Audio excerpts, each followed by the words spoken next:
ನಮಸ್ಕಾರ ಎಲ್ರಿಗೂ. ತಿಂಗಳಿಗೆ 1 ಲಕ್ಷ ದುಡಿಯೋ ಚಾಲೆಂಜ್ ತೊಗೊಂಡಿದ್ದೆ. ಪ್ರತಿ ವಿಡಿಯೋದಲ್ಲೂ 1 ಲಕ್ಷ ಚಾಲೆಂಜ್ ಅಂತ ಹೇಳಿ ನನ್ನ ಗುರ್ತಿಡಿಯೋರೆಲ್ಲ ನನ್ನ ಹೆಸರೇ ಮರ್ತೋಗ್ಬಿಟ್ಟವ್ರೆ. ಬರೀ 1 ಲಕ್ಷ ಚಾಲೆಂಜ್ 1 ಲಕ್ಷ ಚಾಲೆಂಜ್ ಅಂತ ಹೇಳೋಕ್ಕೆ ಶುರು ಮಾಡ್ಬಿಟ್ಟವ್ರೆ. ಚಾಲೆಂಜನ್ನು ಆಟೋದಿಂದ ತಗೋಬಿಟ್ಟಿದ್ದೀನಿ. ಆಗುತ್ತೆ ಎಲ್ಲೋ ಗೊತ್ತಾಯ್ತಾ ಇಲ್ಲ. ನೋಡೋಣ, 5ನೇ ತಾರೀಕು ಬಂದಮೇಲೆ ಗೊತ್ತಾಗುತ್ತೆ. ಮುಖ್ಯ ವಿಷಯಕ್ಕೆ ಬರಲ್ಲ. ಇವತ್ತು ನನಗೆ ಪ್ಯಾಕೇಜ್ ಡ್ಯೂಟಿ ಸಿಕ್ಕಿತ್ತು.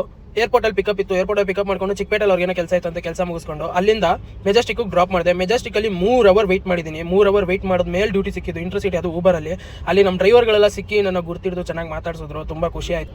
ಅದಾದ್ಮೇಲೆ ಕಸ್ಟಮರ್ ಹತ್ರ ಹೋಗಿ ಕಸ್ಟಮರ್ನ ಪಿಕಪ್ ಮಾಡ್ಕೊಂಡು ತುಮಕೂರು ಕರ್ಕೊಂಡು ಹೋಗ್ತಾ ಇದೆ. ಆನ್ ದ ವೇ ದಾಬಾಸ್ಪೇಟೆ ಹತ್ರ CNG ಫಿಲ್ ಮಾಡಿಸ್ಕೊಂಡು ತುಮಕೂರ್ಗೆ ಹೋದೆ. ತುಮಕೂರು ರೋಡಲ್ಲಿ ಹೋಯ್ತಾ ಇದ್ರೆ ಈ ಟ್ರಕ್ ಗಾಡಿಗಳು ನೋಡ್ತಾ ಇದ್ರೆ ಜೀವ ಎಲ್ಲ ಗಡಗಡ ಅಂತ ನಡಗೋದು. ಹೋದ್ಸಲ ಆಗಿರೋ ಆಕ್ಸಿಡೆಂಟ್ ಹಂಗಿತ್ತು. ಹೋಗಿ ಕಸ್ಟಮರ್ನ ಡ್ರಾಪ್ ಮಾಡಿದೆ. ನೆಕ್ಸ್ಟ್ ಅಲ್ಲಿಂದ ಯಾವುದು ಡ್ಯೂಟಿ ಸಿಗಲಿಲ್ಲ ಅಂತ ಅಲ್ಲಿಂದ ಸೀಟ್ ಹಾಕೊಂಡ್ಬಂದೆ. ದಾಬಾಸ್ಪೇಟೆವರೆಗೂ ಸೀಟ್ ಹಾಕೊಂಡು ದಾಬಾಸ್ಪೇಟೆಯಿಂದ ಮತ್ತೆ ಬೆಂಗಳೂರಿಗೆ ಇನ್ನೊಂದು ಸೀಟ್ ಹಾಕೊಂಡ್ಬಂದೆ.